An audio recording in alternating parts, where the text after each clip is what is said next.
I welcome everybody to the Nutrition Health Collective's podcast, The Practitioner Edge.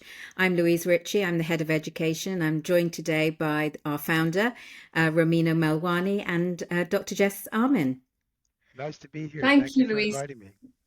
Amazing to have you here, Dr. Jess. And I just wanted to introduce our guest speaker for today, Dr. Jess Armine, who is truly a trailblazer when it comes to functional neurology, psychiatry, gut-mind access, gut autism access, and some people even call him the neurotransmitter whisperer. So we are really, really excited to have you with us today. Thank you so much. Yeah, and Jess will also be joining us on September 20th in Dublin for our Ultimate Gut Health Conference. So today we'll be talking with Dr. Jess about the intricate relationship between the gut-brain axis and neurodiversity, and one which you'll be going into a lot more detail, I know, on September 20th. But this is a topic that couldn't be more relevant to practitioners who are working with ADHD, autism, mood disorders, and a lot more. So it's a pleasure to have you with us today, Jess. Thank you.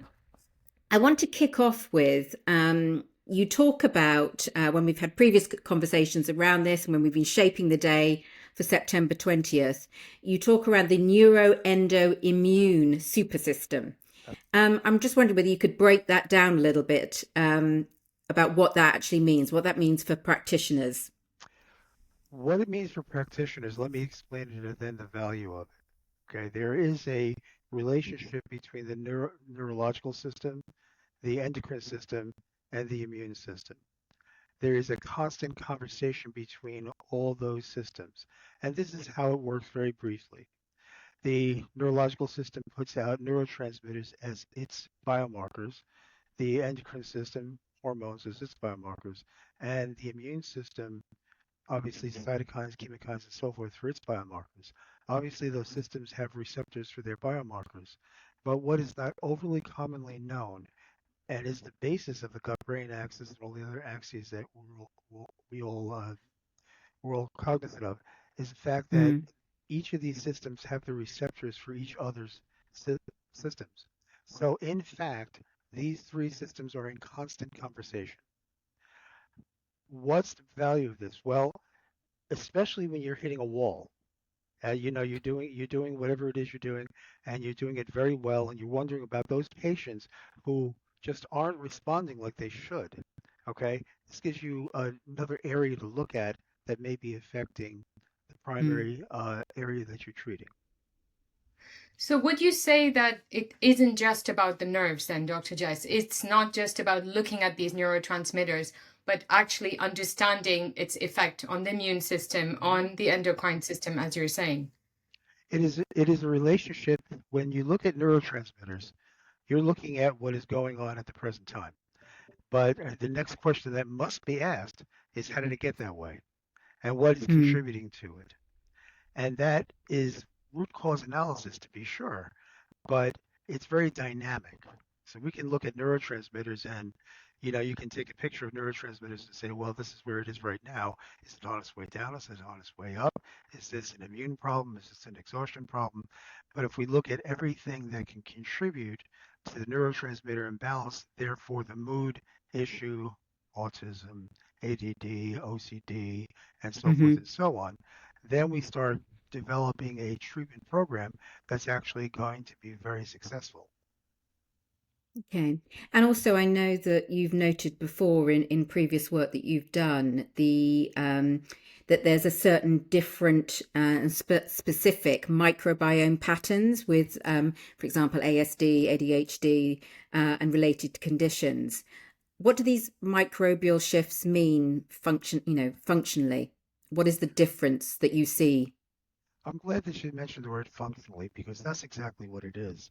We'll do a GI map or something like that. You see these imbalances, but how do they get there? What should we do about them? Well, let's look at it from the neonatal point of view. Excuse me.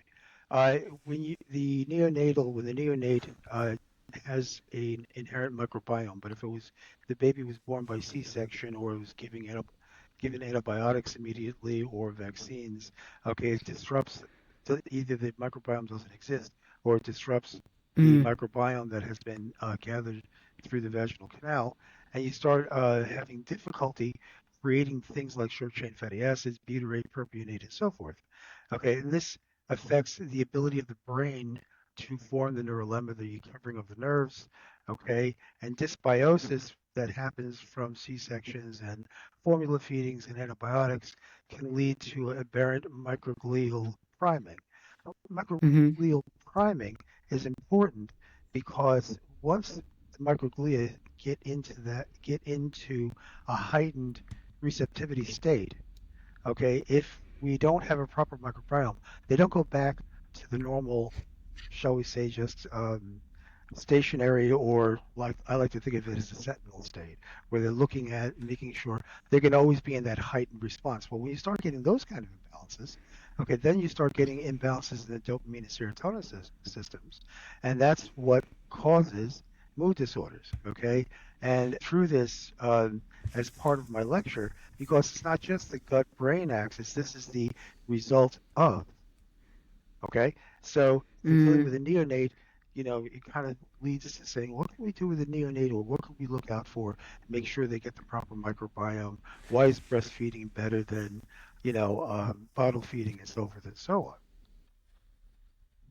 That's fascinating. And when you're talking about these microglials, what biological pathways are at play here? So you're saying dopamine and serotonin are being imbalanced, but what is actually at play here? Well, infections, inflammation will cause the microglial pruning issue.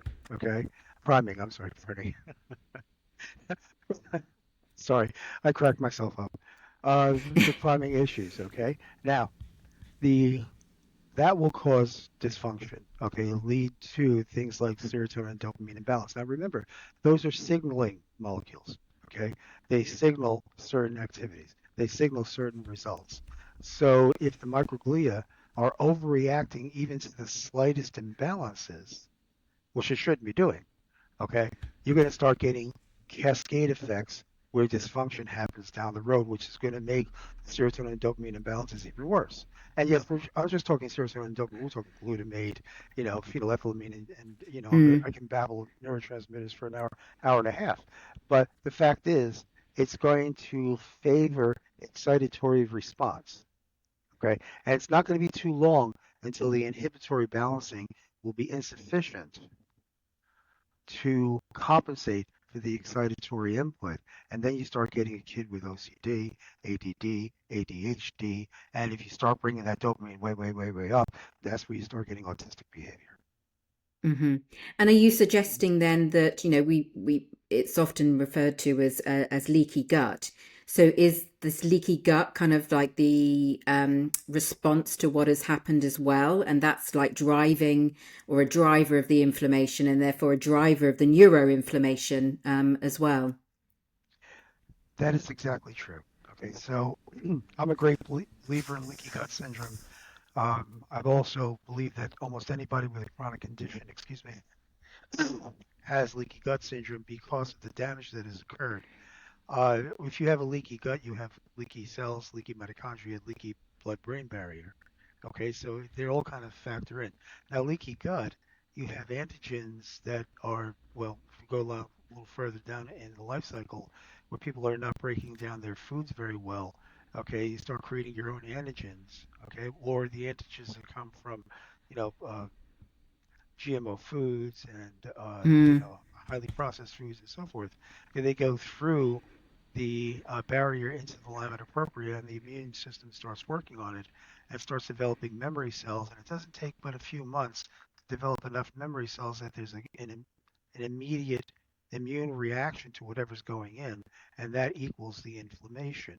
Now, gut barrier dysfunction will cause lipopolysaccharide translocation, which makes things even worse. So lipopolysaccharides can cause neuroinflammation, and then the cascade effect from that, ASD, Mm. ADHD, and so forth.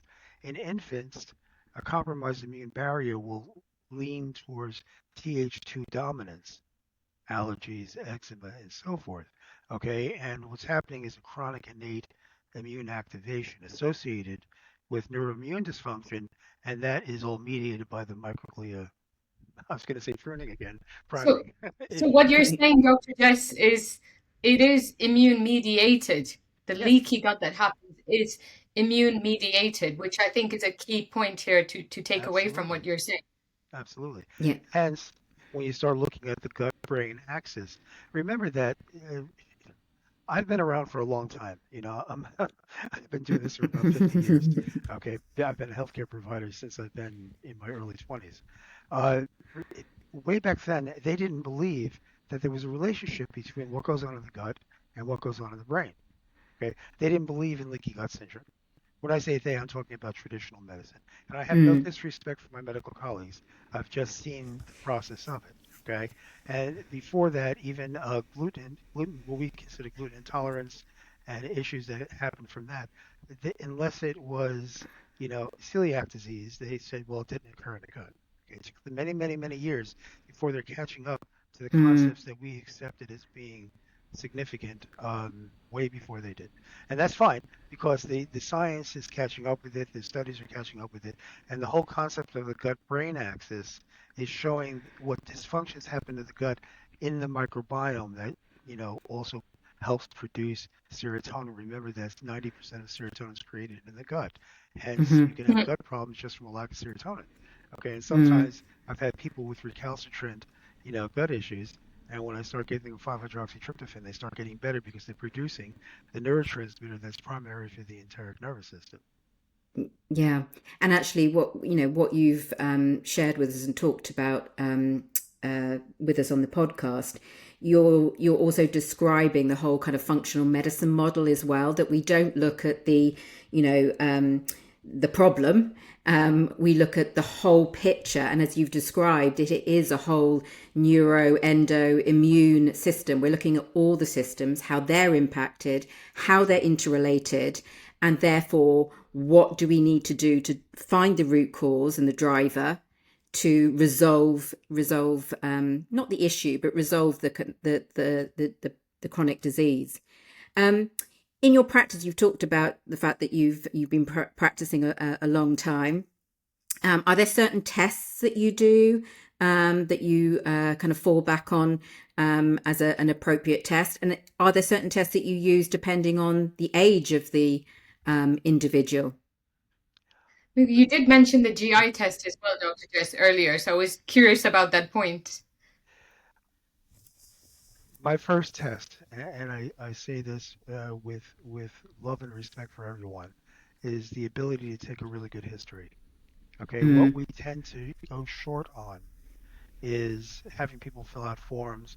If you interview the parents, if you interview the person, the child, whoever you're dealing with, you can find out what's wrong. Okay, so William Osler said in 1895, listen to your patient, he's giving you the diagnosis.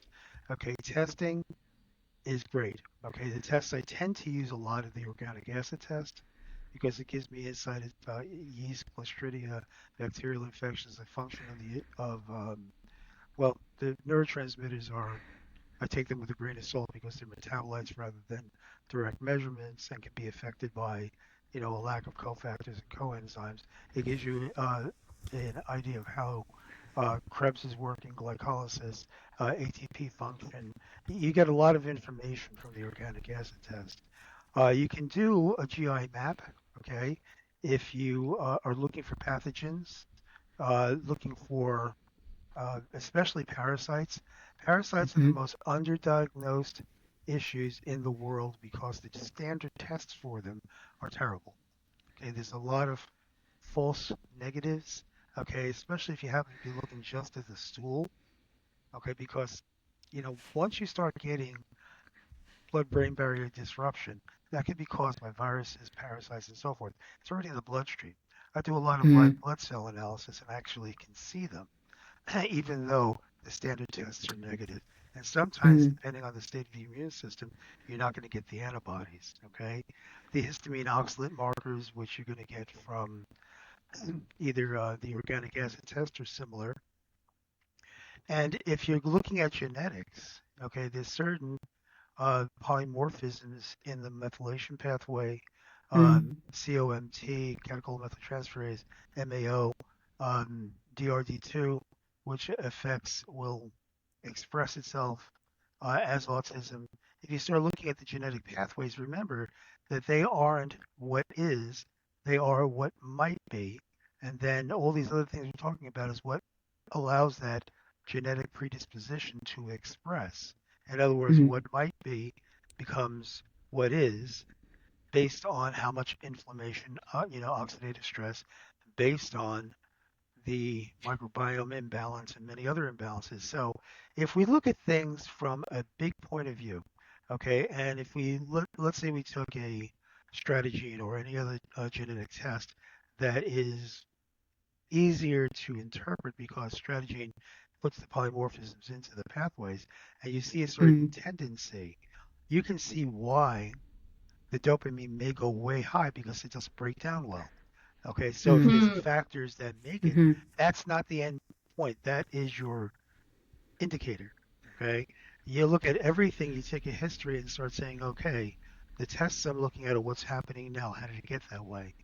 How can I decrease inflammation? Chronic inflammation is a reason for many, if not all, chronic illnesses. There's always a factor in there. What can I do to Hmm. decrease that? What can I do to make the cells work better? Okay, make them work properly. How can I shore up the cell membranes, including the neurological cells? Okay. Mm-hmm. Um, And what I like here, Dr. Jess, is you're always focusing on the mitochondrial health, the cell health, as you keep repeating. So Absolutely. when you're looking at these tests, as you said, are you also looking at mitochondrial health as well as genetic SNPs? So we Absolutely. understand that, genetically there's a predisposition, and then obviously the environment dictates Mm. whether you actually have the immune mediation or the autism or some of these symptoms. But what if the environment was perfect, but they did have a genetic SNP? Are you, in terms of cost for a clinician or a practitioner, which test would you choose first? The one looking at nutrigenomics, or perhaps the one looking at all of the other markers you suggested? Well, if someone has no symptoms, okay, it's almost counterproductive to do genetic testing because the current state of understanding in most practitioners and most lay people is that, oh my God, I have a SNP of MTHFR, I'm going to die. Okay, I'm exaggerating, of course, right? Yeah. But the fact is, I've seen people with perfect looking genetics or very, very, very good looking genetics be very, very ill. And I've seen very, very ill people with very healthy people Mm. with genetics that you'd say that person can't possibly be healthy. The fact is Mm. that genetics loads the gun, but environment pulls the trigger. Yeah. But if I were going to Yeah. do a general screen and I said, somebody had a genetic test and they weren't sure, the organic acid test for me is one of the better things that will give you the state of the person's health because it covers so many different parameters. And yes, mitochondrial function is primary. Okay, but how do you affect mitochondrial function? Right? You have to. It's the same Mm. thing that you do for a cell. You have to make sure the cofactors and coenzymes are getting into the cells. Make sure that there's enough phospholipids, and for the mitochondria, cardiolipids is more primary, and that's something I'll go into in September 20th. And if if there are other factors that would interfere with mitochondrial functions, like a lack of glutathione recycling, or factors in the glycolysis producing too much acid, creating an acid environment, preventing the products of glycolysis getting into Krebs.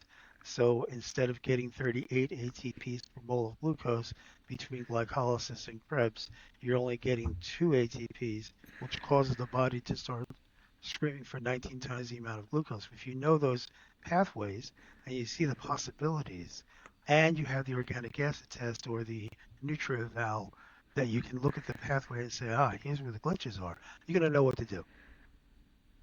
Okay. Thank you. And I know the question that I'm about to ask is kind of a bit contradictory to what we've been saying in terms of, laying the groundwork, having a good case history, understanding all the factors. But are there we talked about mitochondria and the importance of mitochondrial health. Are there certain kind of nutraceuticals that, again, that you lean into as really effective to kind of support mitochondrial health with individuals with, neurodiverse traits? The biggest problem I've noticed in all the years I've been practicing is the issue of absorption. Okay. Mm, mm, When you have leaky gut, it's not just the leakiness, the gut itself is inflamed. mm, Okay, so we have this little villi, and all of a sudden when it's inflamed, this is what the villi look like. So absorption is an issue. Compromised. yeah. Compromised, thank you. Okay, and we have many, many, many nutraceuticals to choose from. Okay, but absorption is an issue. So my tendency is to go towards liposomal products. Why? Because liposomal will get directly into the cells regardless of the state of the gut. Okay. So if I want a cell to work, what do I have to do? I have to make sure that the biochemical pathways have their cofactors and coenzymes. You cannot change a gene. You cannot change the polymorphism. But remember, unless there was an issue as a baby, those things work just fine. It's the oxidative stress. So Mm, what do we need to do? Make sure those things get into the cells. Also, we need to make sure that the person can digest correctly so that they can absorb their mm, lipids and create phospholipids.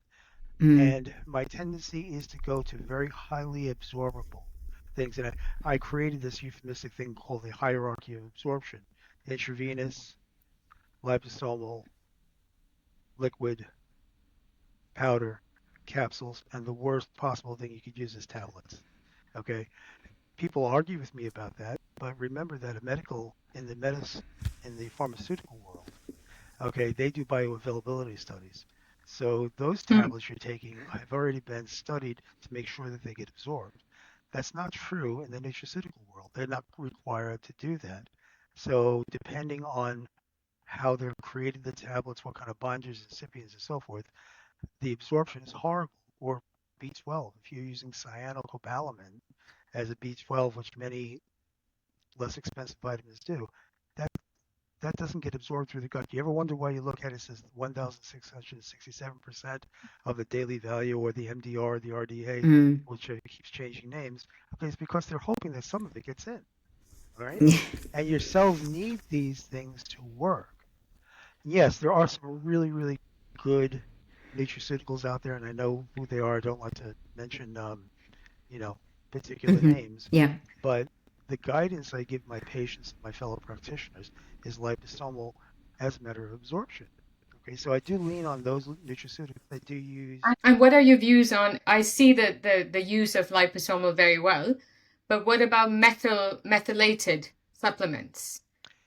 How would you rate those? Because Mm, again, when you're looking at someone with neurodiversity, you're looking at leaky gut, you're looking at their tests and saying, well, they have an absorption problem.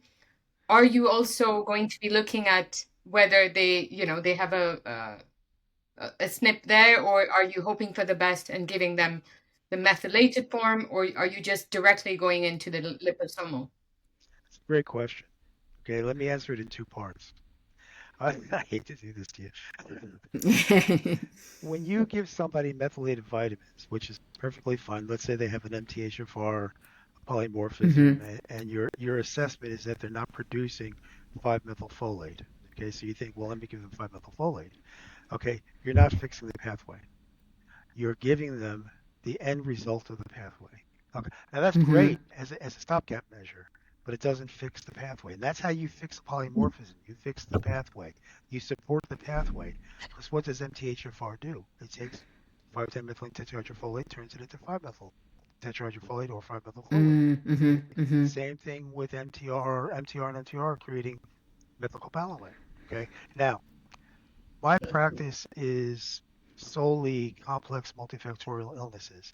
It has been my experience that people with that level of inflammation tend to negatively react to the methylated vitamins. How do I Okay. know? Well, guess what? They've usually, by the time they get to me, they've had all kinds of treatment. All I have to do is ask them. you know? And they either give one answer, I tried this and I felt terrible, or I can only have this little crumb of methylcobalamin and methylfolate. And I'm like, why are you taking that? They're like, I need it. I'm like, you're not getting enough to do anything. Okay. So then for methylfolate, I will give them folate, actual folate. Okay. So that, and make sure that there are the parameters so it can go through the pathway correctly. All right. And that's associated with, bringing down inflammation and so forth. And for cobalamin, there's hydroxycobalamin, adenosylcobalamin. Okay, it all depends. It all depends. And Hmm.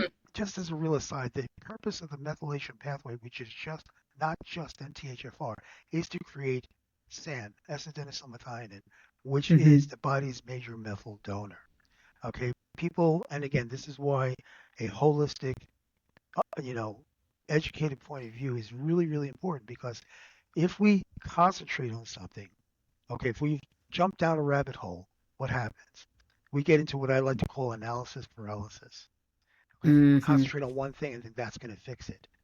The Hmm. other side of the Hmm. coin is if you don't fix the pathways and fix the body, that person's going to have to take 5-methylfolate or methylcobalamin or SAMe for the rest of their lives because the pathway is not fixed. Okay, Mm. and Yeah. I overmethylation is really not love a this, good Dr. thing. Jess. Sorry, I'm interrupting, but what I'm thinking is fix the biological pathway rather than try to put a bandage Right. on it with the methyl Yeah. cofactors. Fix that Yeah. first. And Yeah. I can speak to this in the in our conference. Yeah. But there's ways of checking to see if they are affected by methylation pathways. But then again, if you ask them, most of the times you're going to find out, okay, that they've tried a certain vitamin and they reacted poorly to it, and all you have to do is look up the ingredients of the vitamin. Yeah. Thank you, Jess. I mean, it's fascinating what you've touched on, and you've gone into incredible detail and scientific detail, which I can't wait actually for September 20th for us to Me really kind too. of have a deep dive. And I think this is, for me personally, this is a subject matter that I think we haven't heard enough about, and we haven't dived into this kind of level of detail and given the focus that this deserves.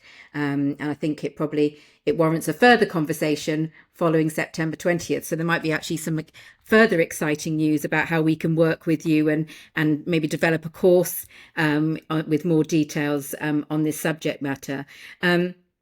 Obviously, that even though we're so pleased to have you in Dublin with us on September 20th. I know we talked about in this podcast about testing, about nutraceuticals. We will also have 2 panels with some amazing companies that provide testing and nutraceuticals in the gut field and arena, which, as as hopefully our listeners to this podcast also know, us as a nutrition health collective, we curate those organizations to fit not only with the subject matter that we're talking about at the conference, but the products and services that they provide are the ones, as you suggested, Jess, that work hard and are the appropriate ones for clinical practice. And it's also an opportunity to have a debate on these nutraceuticals, which ones work, which ones don't. We've been hearing a lot about acromantia, for example, so I'd love to bring that up in our nutraceutical panel. There's so many different tests and markers that we need to deep dive into these panels, so it'll be really exciting. And I wanted to give a snippet to everyone as well on the actual Ultimate Gut Conference, which we should have called the Gut and Microbiome Conference, because a very big chunk of the conversation or the keynote, which would be done by Dr. James Kinross, will be on the evolution of the microbiome development in children, in teenagers, in adulthood, to understand what then translates as neurodiversity, what kind of microbiome strains are impacted at what age. So for me, that's going to be a fascinating conversation. Just before, Dr. Jess, you dive into the gut autism and the ASD and ADHD conversation. A little snippet on our speakers of the day. We've heard from you, the amazing Dr. Jess Armine, but we also have Dr. James Kinross, who is a colorectal surgeon. He is one of the professors at Imperial College. He's working on huge clinical trials around certain probiotic strains and their impact on certain conventional medication. But he's also the author of Dark Matters, the emerging science of the microbiome, where he talks about a lot of other pathogens or other biomes living in our gut, such as phages and viruses and their relationship with the gut. So it'll be with the microbiome. So it'll be very interesting to understand a little bit more of this evolution around the latest insight around this.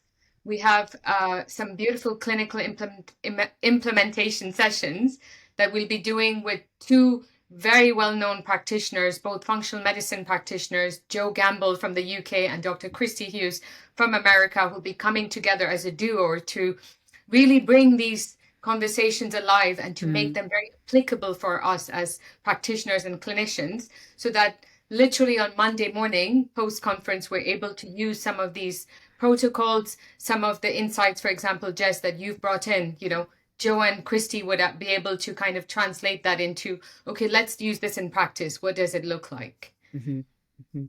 Yeah, it's going to be an exciting day. There's going to be a lot on offer.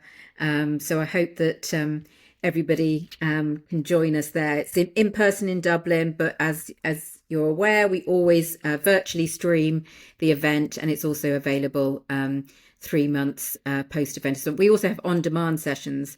Not that this was turning into a full-on pitch around it.